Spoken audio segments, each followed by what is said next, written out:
Bueno, estimados, hemos revisado los elementos intrínsecos o de fondo dentro de las obligaciones, ¿no?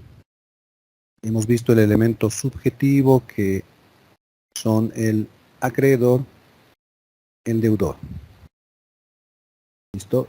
También hemos visto los requisitos que se necesitan, no se requiere, se exige para el caso de los sujetos activo-pasivo, que podrían ser personas naturales o jurídicas. La capacidad que habíamos mencionado, en las personas naturales la capacidad jurídica ya la tenemos, lo que sí se requiere es la capacidad de obrar a partir de los 18 años. En las personas colectivas, en este caso, tenemos que verificar que tengan la capacidad jurídica a través del reconocimiento que el Estado les hace con una personalidad jurídica y que también puedan actuar dentro de su vida legal a través de su representante, quien será nombrado de acuerdo a los estatutos y se identificará con un poder notarial. Ahí este requisito de capacidad, pues mire, está ahí muy resumido, pero que estamos ampliándolo en el desarrollo de la presente clase. Deben ser determinados o determinables específicos, ¿no? Tanto persona natural o jurídica. Luego, el elemento objetivo es la prestación de vida, que se traduce en dar, en hacer, no hacer. Entonces, dentro de los requisitos del objeto de dar, cuando es transmitir, otorgar, ceder, entonces hablamos de dar. Debe existir la cosa en el presente o en el futuro, debe ser individualizado, de propiedad de quien lo transfiere, diríamos de propiedad del deudor. También este objeto de dar tiene que estar dentro del comercio humano. Requisitos del objeto de hacer. Debe ser materialmente posible, como también jurídicamente. Debe ser personal al deudor, intuito persona, porque ya sea en prestaciones de hacer o no hacer, están ahí, ¿no? No podemos vincular, no podemos obligar a personas que no han participado o no han manifestado su voluntad de obligarse, no han participado en el acuerdo, ¿no? En la manifestación de voluntad. También deben ser determinados o determinables, es decir, específicos, si es que estamos quedando en que el deudor va a hacer algo, va a tener una conducta, esta tiene que estar determinada, ¿no? Totalmente específica. El elemento jurídico o vínculo jurídico, como hemos visto también, que nos volvemos, ¿no?, a encontrar con los dos elementos de las obligaciones, débito-deber, que sería el primero, y la responsabilidad o garantía. El débito-deber nace cuando la obligación nace y termina, se extingue cuando se cumple la obligación. En cambio, la responsabilidad garantía, Halston, nace cuando el deudor no cumple con la obligación, sin considerar si el deudor ha querido o no ha querido pagar. Lo que nos interesa es el incumplimiento. Habíamos dicho que no es relevante el dolo o culpa, nos interesa el incumplimiento. Eso lo vamos a aclarar más adelante. El interés práctico para la distinción entre débito y responsabilidad de estos elementos, habíamos visto que en el caso del débito, el débito es el primer elemento, Schuld, y el segundo elemento es Haltung. En este caso hay débito, pero no hay responsabilidad. Significa que uno tiene el deber de prestación. Existe la obligación, pero no puede ser obligado a cumplir. Esto es en el caso de obligaciones naturales. Habíamos dicho, es cuando opera la prescripción.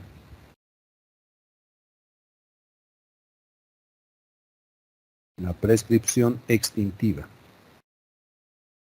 De modo que no pueden ya obligar a un deudor a cumplir. El deudor, si es que así lo quiere, puede cumplir. ¿Listo? La otra situación es que la responsabilidad, que es el segundo elemento, y el débito, está ahí también el primer elemento, hay responsabilidad, pero no hay débito. Esto sucede en el caso de un garante. Un garante no tiene débito, no tiene el deber de pagar nada, sino que cuando incumple el deudor principal, entonces este garante es forzado a cumplir con la obligación. Y ese pago extingue la obligación. Luego el garante deberá hacer otro proceso para cobrar el monto que ha pagado al deudor originario o al primer deudor. La responsabilidad menor que el débito, primero cuando una persona muere con deudas y sus herederos aceptan la herencia con el beneficio de inventario. De manera que si alcanza lo que dejó el decuyus, o sea, si alcanza el patrimonio del fallecido para pagar las deudas, bueno, solo se paga hasta el monto que lo dejó sin afectar el patrimonio del heredero.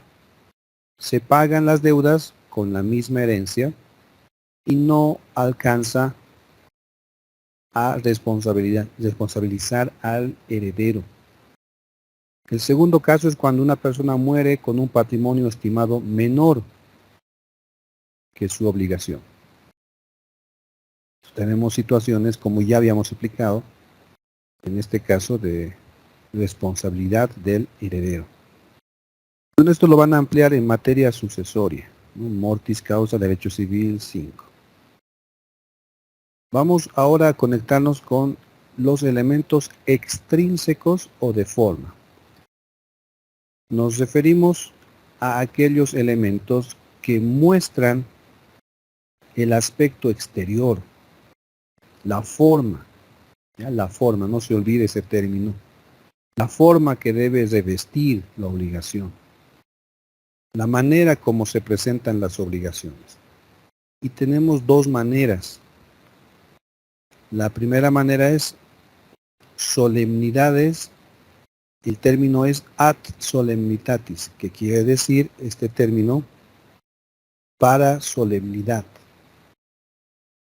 Esto es cuando interviene un servidor público porque es necesario que sea documento público. El documento público, en una definición amplia, general, es entendida como aquel documento que es elaborado, redactado y extendido por un servidor público y que tiene la calidad de documento público respecto a los hechos que contiene. Pero siendo más específicos para nosotros, el documento público será aquel documento que es suscrito ante notario de fe pública. El documento público entonces, notariado, tiene una fuerza probatoria plena, porque se ha elaborado, se ha elevado tal vez el documento privado a la calidad de documento público. Nosotros tenemos que entender que para demostrar una obligación, entonces, tendríamos como un muy buen modo de probar la existencia de la obligación o el cumplimiento de la obligación a través de un documento público. Es más seguro para las partes, porque si nos mantenemos en un documento privado tenemos que hacer pues el procedimiento de reconocimiento de firmas ante la autoridad judicial. Pero si tenemos un documento público ante el notario de fe pública, ya es un documento de prueba plena. Y cuando, si posiblemente, ¿no?, se produce el incumplimiento, pedimos ante el juez presentando esta prueba. Algunos dirán, pues, ¿qué hacemos si hemos prestado dinero sin ningún documento, sin firmar nada? Va a ser muy difícil demostrar ante el juez la existencia. Yo diría va a ser imposible. A menos que el deudor reconozca su deuda. Y reconociendo la deuda, entonces sí podremos llevar, ¿no?, una situación favorable. Prueba ad probatione. Esta prueba ad probatione significa para probarse, ¿no?, para prueba. Se necesita una prueba que determine el lazo de obligación. Aquí no hubo un documento público. Entonces, ¿qué hacemos? Tenemos que demostrar de alguna manera la obligación. En materia de obligaciones, en nuestra materia, derechos de crédito, derechos personales, también llamada obligaciones, se necesita, pues, en este caso, un documento escrito. Necesitamos un documento escrito mínimamente, que después debe volverse o debemos elevarlo a la calidad de documento público. Entonces, mínimamente debe haber algo escrito. Que alguien, pues, si ha recibido un monto de dinero en un préstamo, pues hacerle firmar un recibo, ahí que ponga su nombre, que ponga su firma, mínimamente. Pero no nos olvidemos que el documento público es la mejor prueba. Porque no todos los documentos privados pueden llegar a la calidad de documento público. Puede suceder muchas circunstancias que impidan, ¿no?, que llegue a la calidad de documento público, por lo tanto, la fuerza probatoria no la tendremos y no podremos demostrarla ante el juez. Bien, vamos a ir a ver al artículo del Código Civil.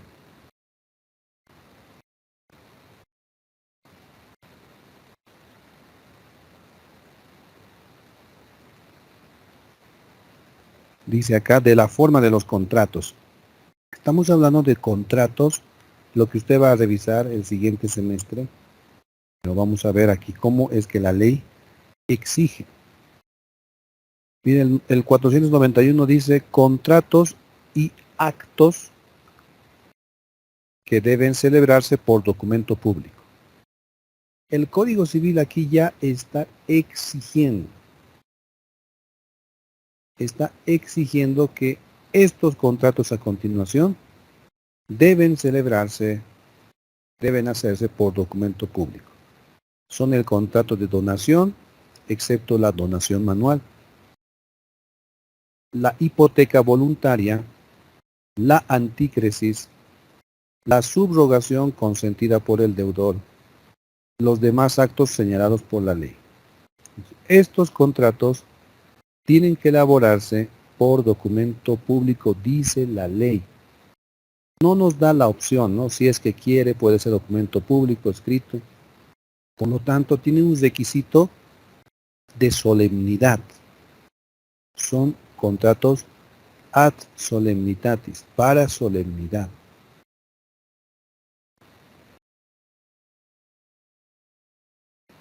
También el 492 nos exige que los siguientes contratos también tienen que realizarse, pero por escrito.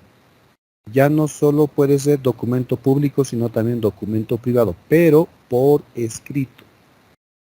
Dice, deben celebrarse por documento público o privado los contratos de sociedad, de transacción, de constitución de derechos de superficie y a construir los demás actos y contratos señalados por la ley. Estos contratos tienen que ser por escrito. Si es que no se cumple con estos requisitos, en el primer caso, si es que no se lo hace por documento público, y en el segundo caso no se lo hace por escrito, documento público o privado, no podrá tener la validez este acto jurídico. Y el error que se comete, ustedes verán, es en el caso de la antícresis. La antícresis generalmente se lo suscribe en documento privado. En documento privado y es muy inseguro. Si queremos demostrar la obligación, no se olvide documento público. Siempre es nuestro medio, ¿no?, por el cual vamos a poder demostrar la obligación. Tenemos los medios probatorios que usted ve acá: prueba documental, testificar, por confesión, pericial, dentro de un proceso judicial en materia civil. Para el ámbito civil, estimados, la prueba idónea, la prueba eficaz o la prueba base del proceso siempre será la prueba documental. A través de documentos, entonces, se podrá demostrar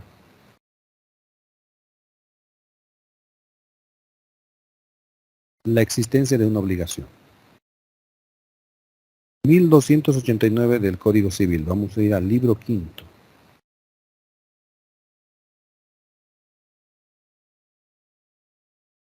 Aquí tenemos el capítulo 2 de la prueba literal documental, documentos públicos.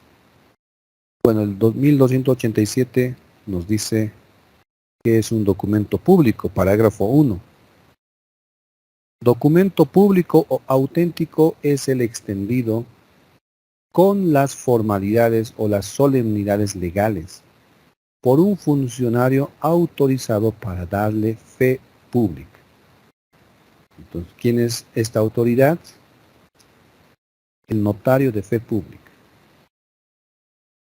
2. Cuando el documento se otorga ante un notario de fe pública, se inscribe un protocolo. Se llama escritura pública. Por eso los registros, los actos que se otorgan ante notario de fe pública quedan registrados en los libros de estas notarías. Y las copias legalizadas, certificaciones y otros, están para los interesados que lo emplean, que lo podemos probar en determinadas situaciones. 1289. Parágrafo 1. El documento público, respecto a la convención o declaración que contiene y a los hechos de los cuales el funcionario deja constancia, en otras palabras, lo que está escrito en el documento público, hace de plena fe. O sea que se presume pues que el hecho es real, lo que está ahí escrito, lo que está contenido. Si hubiera entonces un documento público que dijera que hay un préstamo de dinero, que hay un acreedor, deudor, ahí con los datos y cuánto es el monto, esa obligación hace de plena fe a través del documento público. Nosotros entonces tenemos que observar que el documento público hace de plena fe sobre ciertos hechos, actos que se están reconociendo en el presente, ¿no? Documento público. Fuerza probatoria. La fuerza probatoria en documento público. Ahora, el documento privado tiene que tener la calidad de documento público. Esto se lo eleva en un proceso previo que también se lo hace ante juez, ¿no?, antes de iniciar el proceso. En materia entonces civil, la prueba documental es importante. Ahora, la prueba testifical. Los testigos no crean ni extinguen obligaciones. La prueba testifical no nos sirve para demostrar que existe una obligación, o para demostrar que la obligación ha sido cumplida. Entonces ahí tenemos que tomar el debido cuidado. Si van a hacer una obligación, tiene que ser documento público. Ya hemos dicho eso. Pero si ahora vamos a cumplir, vamos a pagar la obligación, este cumplimiento también tiene que ser en documento público. Para que de ese modo también pueda demostrarse la existencia del pago o del cumplimiento de la obligación. 1327, vamos a irnos al Código Civil otra vez. 1327. Y 28. Prueba testifical 1327, admisibilidad. Se admite la prueba testifical si no está o no resulta prohibida por la ley. O sea que no toda prueba testifical o no todo testigo puede servirnos dentro de un proceso judicial.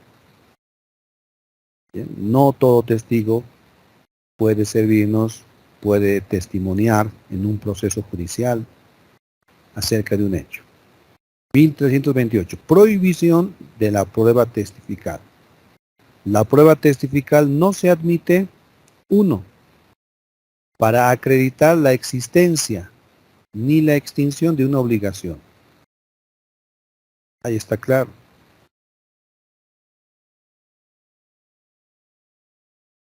No se puede demostrar que una obligación existe, no se puede demostrar que una obligación se ha extinguido a través de testigos.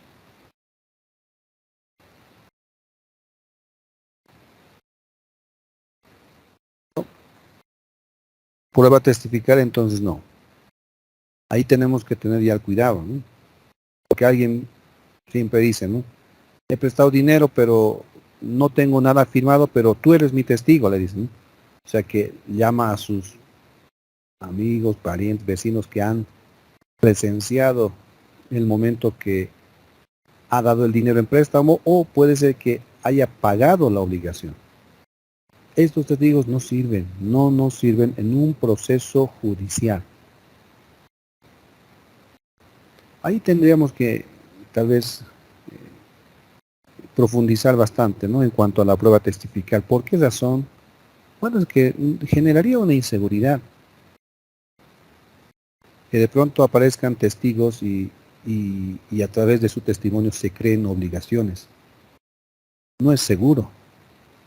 Por lo tanto, el derecho cuida de que no se creen obligaciones o situaciones jurídicas a simple testimonio declarado de estos. Entonces, prueba documental, documento público es lo más importante, mínimamente documento privado. Prueba por confesión. La confesión es aquel acto por el cual una de las partes reconoce un hecho. Esta confesión puede ser judicial, es ante el juez, o puede ser extrajudicial, que es fuera de juzgados.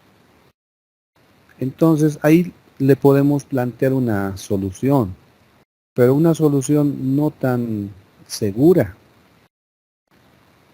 Entonces, a ver, si le dijeran a ustedes, ¿no? Miren, doctor, doctora, miren, he prestado dinero a un amigo o a un familiar y resulta de que, pues, este dinero ya no me está pagando. Ya, le preguntamos, ¿tiene algún documento? ¿Cómo le ha prestado? No, ha sido así nada más, como es mi amigo o es mi familiar, vecino, amigo. Entonces he confiado y por eso sin ningún tipo de documento. Bueno, ahí le diremos, miren, tenemos que hacerles reconocer que debe dinero. Entonces puede ser judicial, presentando una demanda y nos llaman, ¿no?, a conciliación ante el conciliador antes del proceso. Ante el conciliador, entonces, nos podemos presentar y decir, él me debe Bueno, la conciliación no necesita, no es un proceso judicial, ¿no? Propiamente, es una etapa previa, entonces ahí se puede demostrar, o ahí se puede intentar, porque tampoco es seguro, ¿no?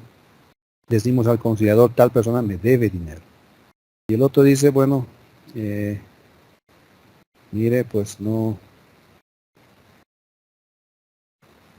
yo no lo conozco, no sé, a mí no me dio dinero. Bueno, si se niega, definitivamente no vamos a poder demostrar, porque no hay prueba documental, se está negando, y es su palabra contra la nuestra, y si queremos nosotros demostrar la obligación, tenemos que hacerlo por documento, y no hay. Pero la confesión puede ser en el que se conozca, diga, sí, efectivamente yo debo dinero. Sea un deudor pues muy consciente, de buena fe, que diga, sí, debo dinero. Entonces ya estás reconociendo. Ahora, extrajudicialmente, ya no es ante juzgados, puede ser de que firme un documento, reconociendo la existencia de una deuda y ahora dándole un plazo respectivo. Le decimos, mira, yo te voy a dar un plazo todavía, digamos 6 meses más, pero tienes que firmar un documento. Entonces, firma el documento, ya está comprometido, ya tenemos ahí una prueba. Pero les reitero que esto no es muy seguro porque muchos de estos deudores no quieren firmar ya nada. Y dicen, no, no desconfíes, yo te voy a pagar, no, no es necesario esto. No es complicado, no podemos presionarlo, obligarlo a firmar tampoco. Así que estamos ya muy inseguros. Bien, la prueba por confesión. Confesión judicial, confesión extrajudicial. Que el deudor reconozca que debe, que existe la obligación. La prueba pericial es un informe profesional especializado, pero esto no sucede en todos los casos. No significa que el perito va a ir y hacer un estudio y demostrar que le ha prestado dinero. No estamos en ese caso. La pericia puede ser una situación en una empresa, por ejemplo, o institución, que una determinada persona pues ha manejado documentos, ha recibido pagos, ha hecho compras, etcétera, y a través de un informe puede demostrarse que esta persona, que estaba tal vez en el ejercicio de sus funciones, pero que ha cometido ciertos gastos prohibidos, irregularidades. Por lo tanto, el informe pericial dirá que, a través de auditorías, balances, esta persona debe dinero. Así podemos demostrar que existe la obligación. Como ven, esta situación no es muy común. Es en otra situación en la cual una persona tal vez desempeña actividades, funciones en alguna institución. ¿Cuál es la prueba entonces idónea, estimados, para demostrar la obligación, la existencia de la obligación? La prueba documental, no se olviden, por favor. Finalmente, quiero concluir esta parte de la siguiente manera. Si algún momento viene alguien y le dije, mire, he prestado 5.000 bolivianos, ¿ya? ¿A quién? A tal persona, muy bien. ¿Ha firmado algo? No. ¿Esta otra persona tiene algún algún deseo de firmar algo? No, no quiere firmar, se está ocultando, bueno, no. Entonces, no vamos a poder recuperar la deuda. No vamos a poder cobrar, porque no podemos demostrar la existencia de la obligación. Y no nos sirven las grabaciones y todo aquello, porque estamos hablando de prueba documental, testificar por confesión pericial.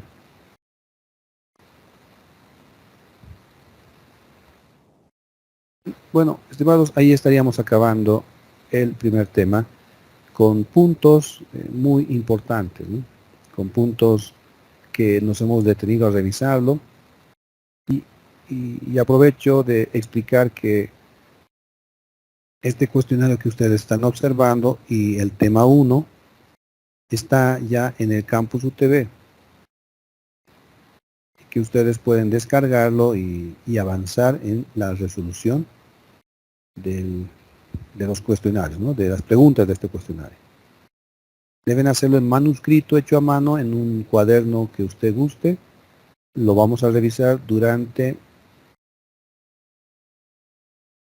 la semana del primer parcial.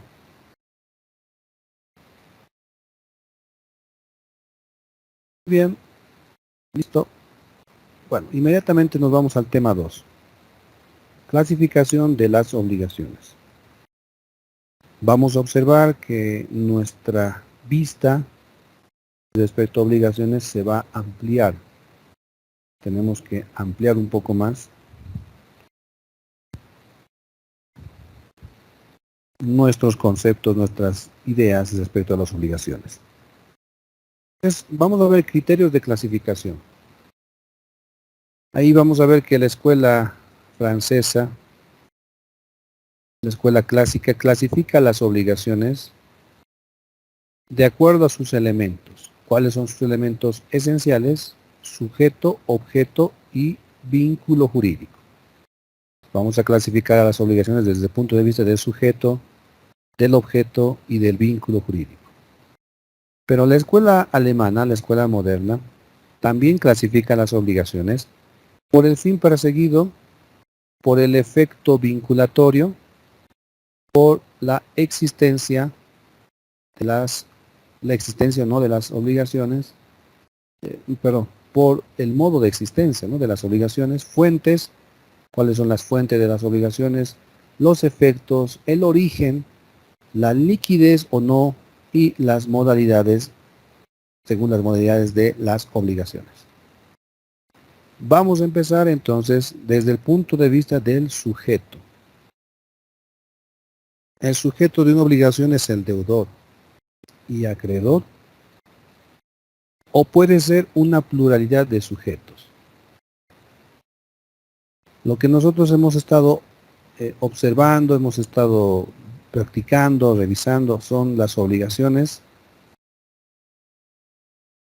en relación, bueno, de singularidad, como aquí, ¿no? Veíamos en estos ejemplos.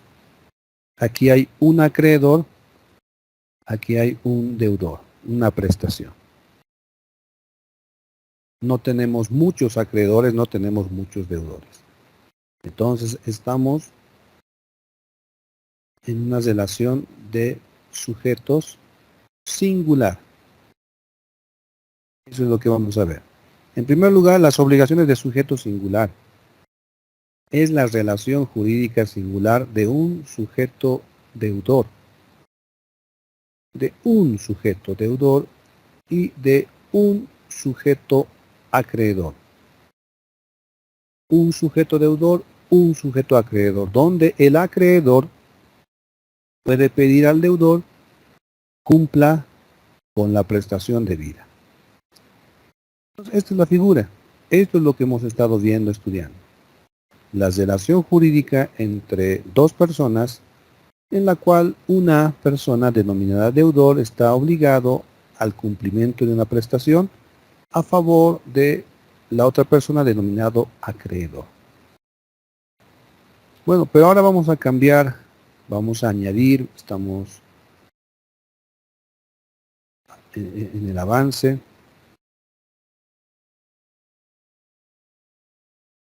Vamos a observar que se produce el siguiente efecto o fenómeno.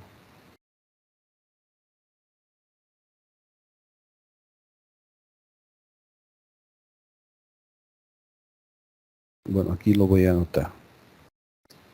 Puede ser entonces que existan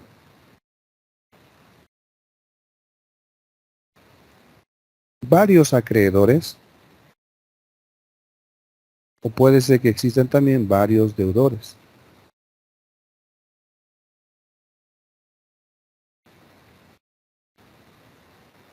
Entonces veremos qué es lo que sucede en este caso. La relación jurídica seguirá manteniéndose, pero ahora en lo plural.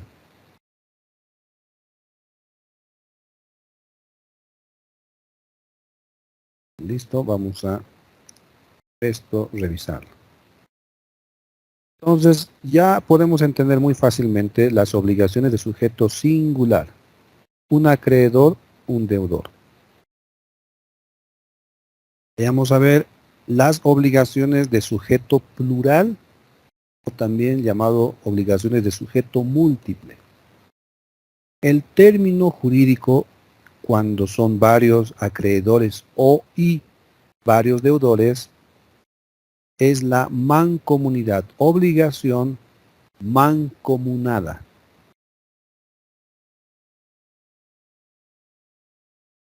¿Listo? Obligación mancomunada cuando hay dos o más deudores o acreedores. Obligación mancomunada. Vamos a ir 427 del Código Civil.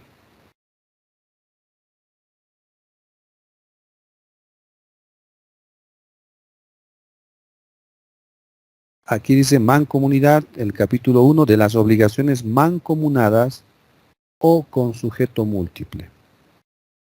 Mancomunidad, dice 427. La obligación es mancomunada cuando tiene más de un acreedor o más de un deudor.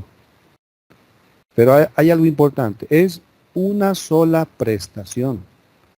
Una sola prestación. Entonces, aquí nos estuviera explicando que hubiera una relación jurídica entre más de un deudor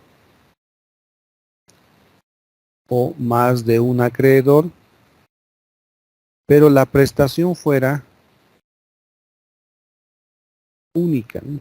Una sola prestación. Voy a hacer un poco de espacio.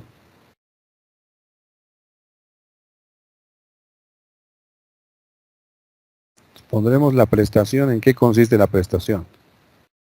Pondremos monto de dinero, un préstamo. Estamos utilizando, me parece, el préstamo, ¿no? Como un denominador o el más fácil ejemplo, ¿no? De obligación que hay, pero hay muchas más. Ya, obligación no solamente es en dinero, entonces, ¿no? Préstamos. Hay de otras maneras también, ¿no? Tenemos presentaciones de obras, por ejemplo, ¿no? Prestación de servicios, decíamos, de hacer, no hacer, ¿no? Entonces, en este caso estamos, como ya son varios, ¿no? Más de dos, estamos en un tipo de obligación mancomunada.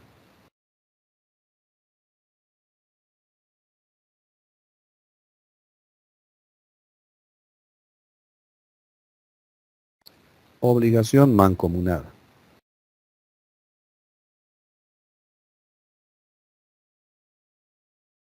Muy bien. Hay más de dos acreedores y o deudores. Una sola prestación, no se olvide. Porque si hubieran varias prestaciones, entonces lo que existiera posiblemente sean varias obligaciones, no sea solo una obligación. En este caso estamos hablando de una sola obligación con varios acreedores o deudores.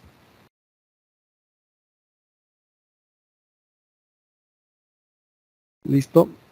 Ahora tenemos una subclasificación en este caso.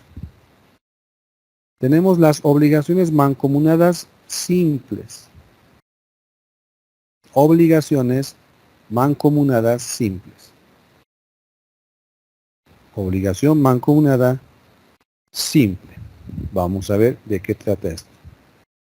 Es cuando la prestación, tenemos que darle atención a la prestación, es cuando la prestación se fracciona, o sea, se divide en tantas partes como cuántos son los acreedores o deudores. Se va a dividir entonces de acuerdo a los acreedores o deudores. Cualquier acreedor, en el caso que sean varios acreedores, solo puede exigir la cuota parte que le corresponde. No se puede exigir la totalidad de la obligación. Esto es en el caso de mancomunidad activa. ¿Por qué estamos llamando activa? Porque hay varios sujetos activos. ¿Quién es sujeto activo? El sujeto activo es el acreedor. Y un deudor solo paga su cuota parte respectiva. Esta sería la mancomunidad pasiva. ¿Por qué es pasiva? Porque hay varios deudores. Veamos, a ver, esto lo vamos a explicar en gráficos. Primero la mancomunidad simple activa. Mancomunidad simple activa.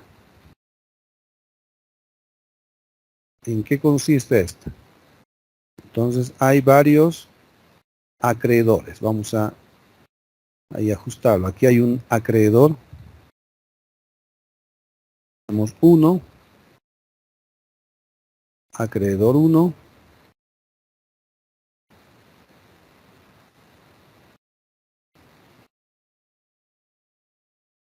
Tenemos un acreedor 2. Tenemos un acreedor 3. El monto de dinero. ¿Cuánto es el monto de dinero? Lo vamos a calcular para que sea fácil dividirlo. Bolivianos 90.000.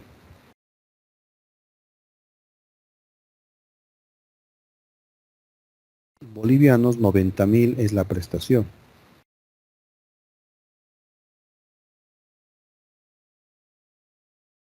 Muy bien, tal vez voy a acercar un poco.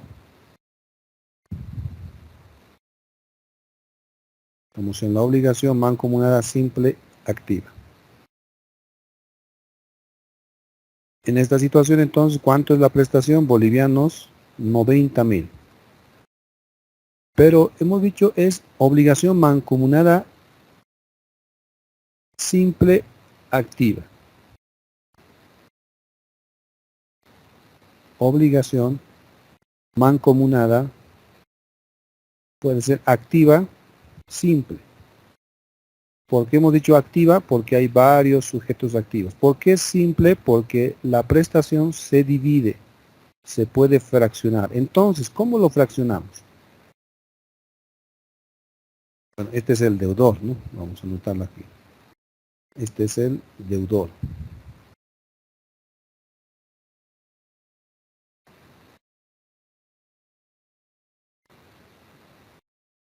El deudor, entonces, puede pagar.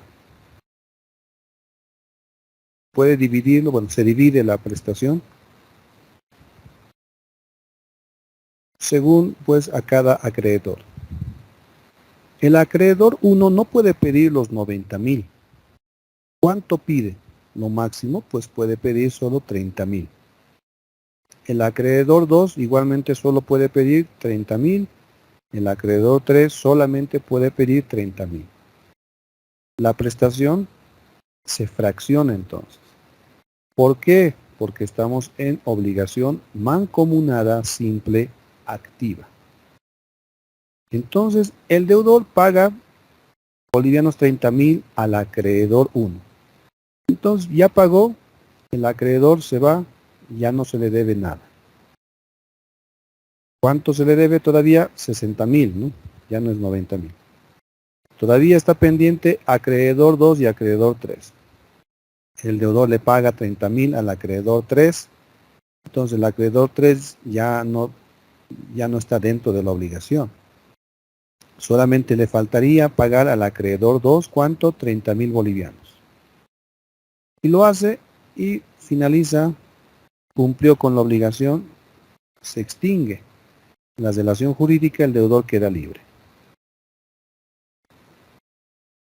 ¿Listo? Esto acontece en la obligación mancomunada simple activa. No puede el acreedor pedir la totalidad, sino la parte que le corresponde, nada más. Es solamente la parte que le corresponde. 30.000 bolivianos, está fraccionado así. ¿Listo? Espero que se esté entendiendo. Volvemos a leer nuestras diapositivas. Mancomunidad simple es cuando la prestación se fracciona, se divide en tantas partes como cuántos son los acreedores o deudores. En lo que hemos visto, cualquier acreedor solo puede exigir la cuota parte que le corresponde. No puede exigir la totalidad, no puede hacerlo. En la mancomunidad activa simple. Ahora vamos a ver la mancomunidad de otro modo. Ya voy a trasladar un instante, por favor. Y ahora esta otra página.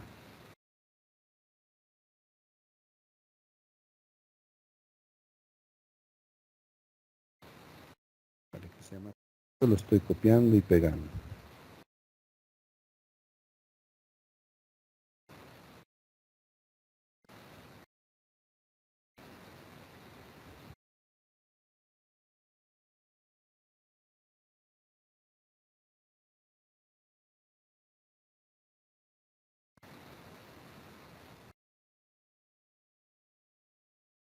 Muy bien, listo.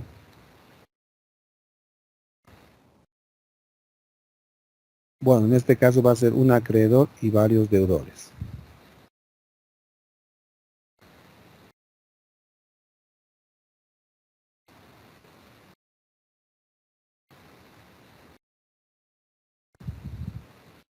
Entonces esto ya no va a ser mancomunidad o la obligación mancomunada simple activa, sino obligación mancomunada simple pasiva. ¿Por qué pasiva? Porque hay varios sujetos pasivos, varios deudores. Aquí hay un acreedor y varios deudores. Entonces habrá un deudor número 1, habrá un deudor número 2, habrá un deudor número 3.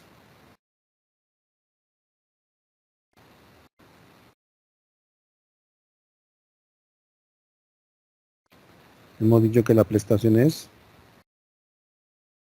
un monto de dinero. ¿Cuánto es el monto? Bolivianos 90.000. La misma situación. Ahora, en este caso, igualmente vamos a fraccionar. Igualmente se puede fraccionar la prestación. Entonces, este acreedor ha prestado a estas tres personas bolivianos 90.000. Pero les ha prestado en la calidad de obligación mancomunada simple pasiva. Por lo tanto, ¿cuánto debe el deudor número 1? El deudor número 1 debe bolivianos 30.000. Esa es la parte que debe. Y el deudor 2 también debe 30.000. El deudor 3 debe 30.000. ¿Listo? Se está fraccionando otra vez la prestación. 30.000 el 1, 30.000 el 2, 30.000 el 3. Entonces, el deudor 1 paga al acreedor. Muy bien, el deudor 1 queda libre. Ya está libre de la obligación. Ya no tiene ninguna relación jurídica. El deudor 3 también paga sus 30.000 bolivianos y queda libre. Puede ser que el deudor 2 no cumpla con la obligación, entonces se inicia un proceso por incumplimiento de la obligación de 30.000 bolivianos. Si es que pagara, como ya habíamos dicho, el deudor 2 queda libre y ya no hay más obligación, se ha extinguido por el cumplimiento de la obligación. Ya no hay más relación jurídica. Esta es la obligación mancomunada simple pasiva, porque hay varios deudores, varios sujetos pasivos.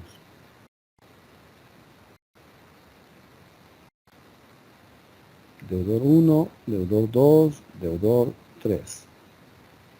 Cada uno tiene una parte, una cuota parte de la deuda. El acreedor no le puede pedir al deudor 1 que pague los 90,000 de todos, no puede hacer eso. Solamente puede cobrarle la parte que le toque. Muy bien, estimados. ¿Está bien? Estamos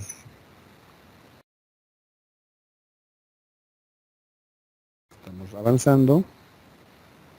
428. Vamos a irnos al 428 del Código Civil. Dice, derechos y deberes de los sujetos. Los acreedores podrán exigir, los deudores ejecutarán o cumplirán solo una parte o la totalidad de la prestación comprendida en la obligación mancomunada según las reglas que se dan en el capítulo presente. Pues nosotros estamos viendo la simple. La obligación mancomunada pasiva y activa simple, que se fracciona. Y ahí tenemos una subdivisión. Lo que hemos visto es la obligación mancomunada con prestación divisible. ¿Qué es lo que hemos avanzado? Aquí vamos a añadirle. Obligación mancomunada simple, pasiva, divisible. Se puede dividir. Aquí también hemos visto la obligación mancomunada simple, activa,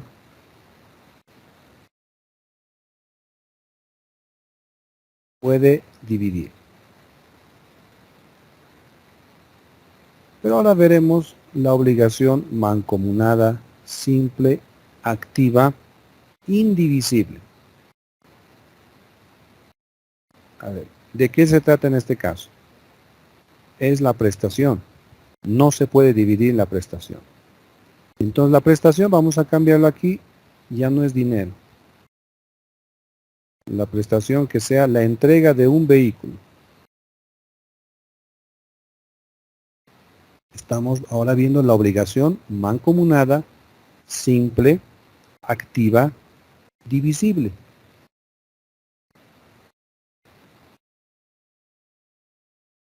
El deudor, en este caso es uno solo, hay una pluralidad de acreedores.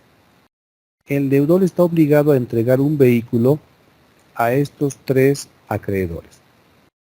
Pero no va a poder el deudor decirle, mire, acreedor número 1 a usted le voy a entregar el motor, acreedor número 2 a usted le voy a entregar el chasis y el resto le entrego al acreedor 3. No se puede dividir el vehículo. Por lo tanto, el deudor entregará al acreedor 2, por ejemplo, el vehículo. Y con esto el deudor se está liberando. Ya ha cumplido. Pero el acreedor 1 y 3 estarían un poco molestos, tal vez dirían, bueno, ¿por qué no nos dio pues a nosotros o a mí? Debiera darme, bueno, pero ya cumplió. El acreedor 2 entonces tendrá que encargarse de coordinar, ahora qué vamos a hacer.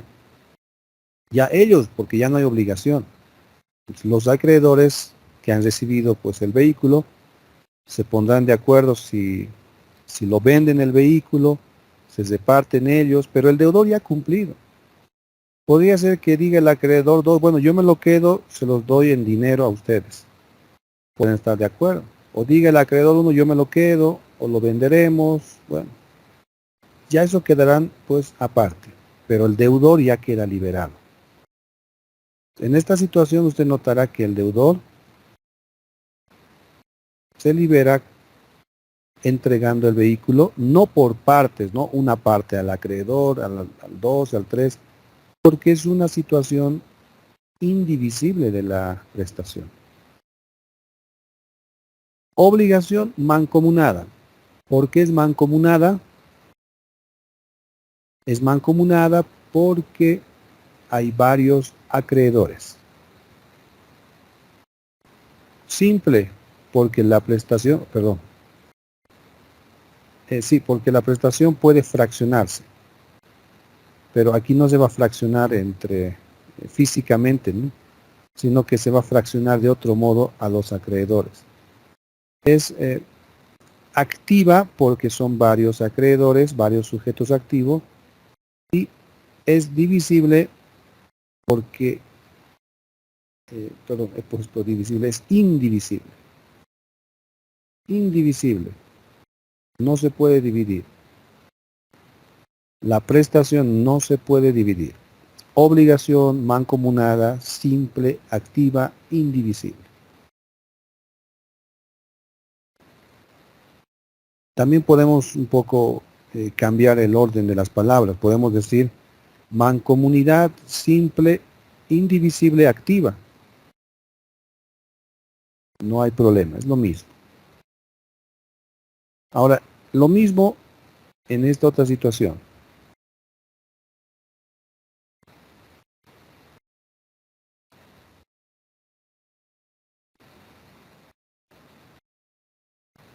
Vamos a cambiar de prestación igualmente. Ya no es dinero. Estamos en una obligación mancomunada simple, pasiva en este caso. Aquí era activa.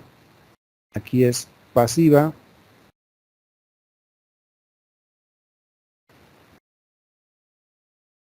Ahora es indivisible.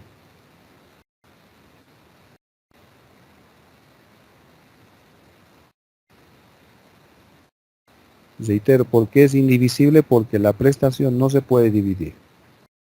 Entonces, aquí, estas tres personas, estos tres deudores, tienen la obligación de entregar un vehículo al acreedor.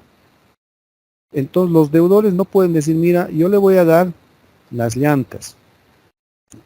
Aquí tiene, señor, le voy a dar las llantas, ¿no? Y listo, se queda libre el deudor. No se va a liberar dando llantas, ¿no? O dando el motor nomás. Tienen que internamente, pues, coordinar ellos, ¿no? Cómo van a entregar el vehículo. Entregando el vehículo al acreedor, entonces los deudores, pues, se liberan, se sienten. No pueden liberarse individualmente.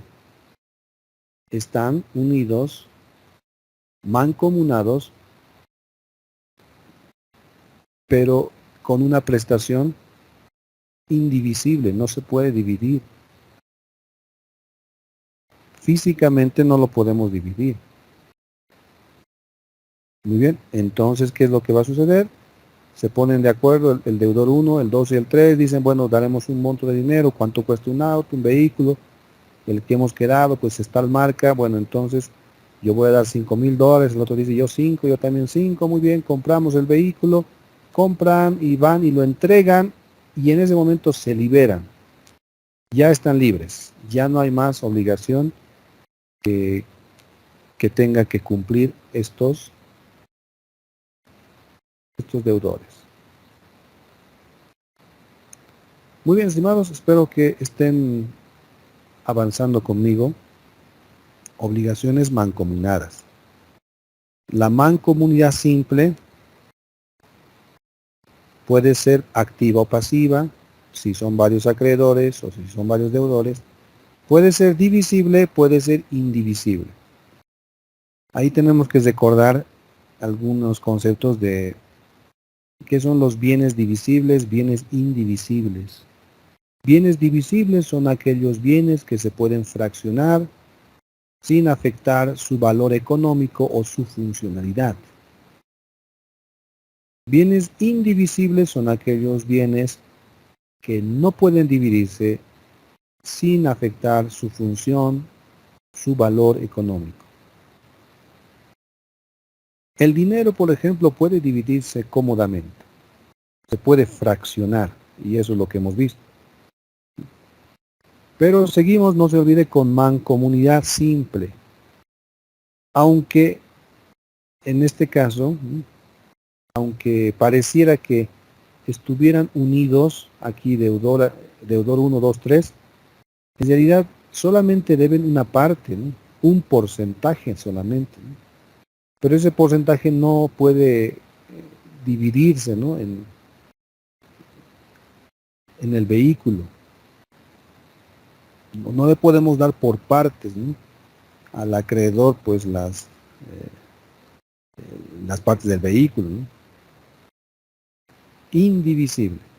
Lo divisible en dinero puede cómodamente fraccionarse. Bien, 429, vamos a ir al Código Civil. 429 dice obligaciones divisibles. Parágrafo 1. En las obligaciones mancomunadas con prestación divisible, cada uno de los acreedores no puede pedir la satisfacción del crédito más que por la parte y porción que le corresponde. Y cada uno de los deudores no está reatado a pagar, no está obligado a pagar la deuda más que por su parte o porción respectiva. Ese es el caso del dinero, ¿no? Que hemos dado el ejemplo. Entonces, un acreedor no puede pedir más de lo que le toca. En el ejemplo era 30.000 bolivianos. Cuando son varios acreedores, solo puede pedir 30.000 nada más. Y si fueran varios deudores, un deudor solamente está obligado a pagar 30.000 bolivianos nada más. ¿Listo? Ahora, obligaciones mancomunadas con prestación indivisible. Es cuando no se puede dividir la obligación, porque ya no tendría el mismo valor económico. Físicamente, por ejemplo, podemos dividir, ¿no?, un vehículo. Lo podemos cortar en 3, ¿no?, pero ya no tendría el mismo valor económico.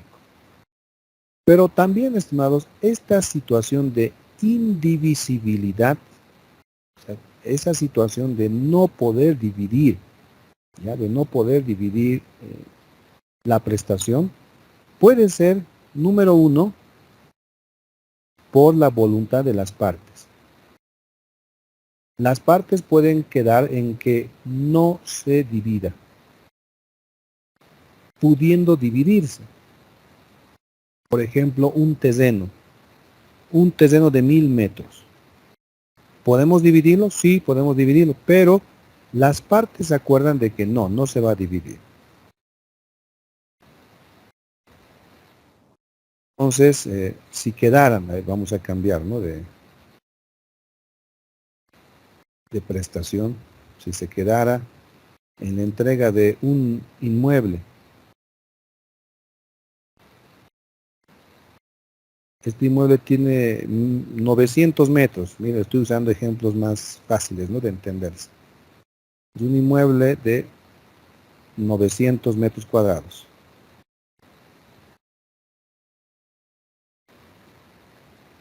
Puede dividirse, podría decir, mira, yo voy a entregar los 300 metros de esto, bueno, 300, pero quedan y dicen, bueno, no, aquí vamos a quedar de que no se divida.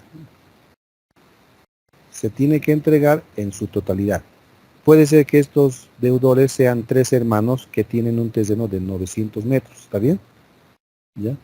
Entonces, ese es el ejemplo que les estoy dando, ¿no?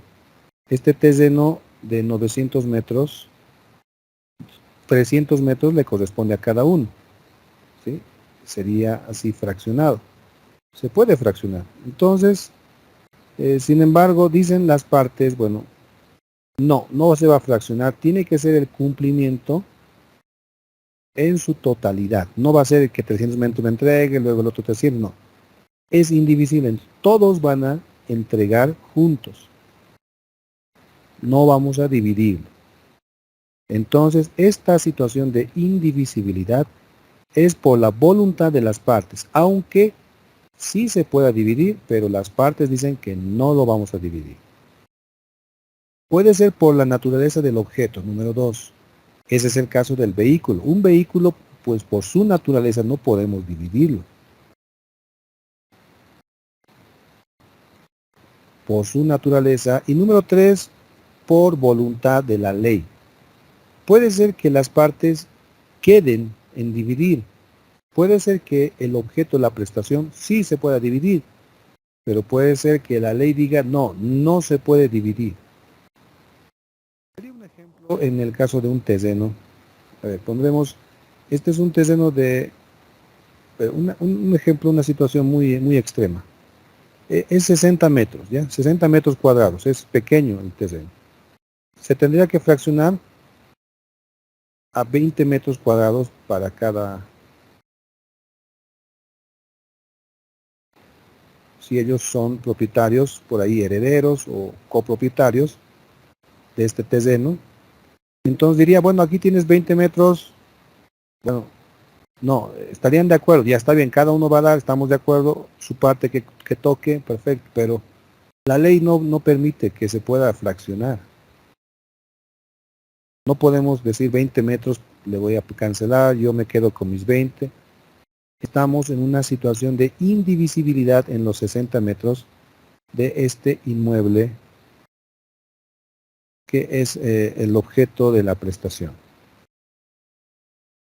¿Listo? Finalmente vamos a leer el 431. Dice obligación indivisible. La obligación mancomunada es indivisible cuando no puede cumplirse por fracciones. Cuando no puede cumplirse por fracciones. Esto es por causa, ¿no? Sea por razón de su naturaleza, como un vehículo no puede cumplirse con fracciones, no fraccionando el vehículo. O sea por voluntad de las partes, de que sí se pueda dividir, pero las partes dicen que no lo vamos a dividir. Y aquí añadiríamos la situación de también la ley que no permite que un determinado bien pueda dividirse.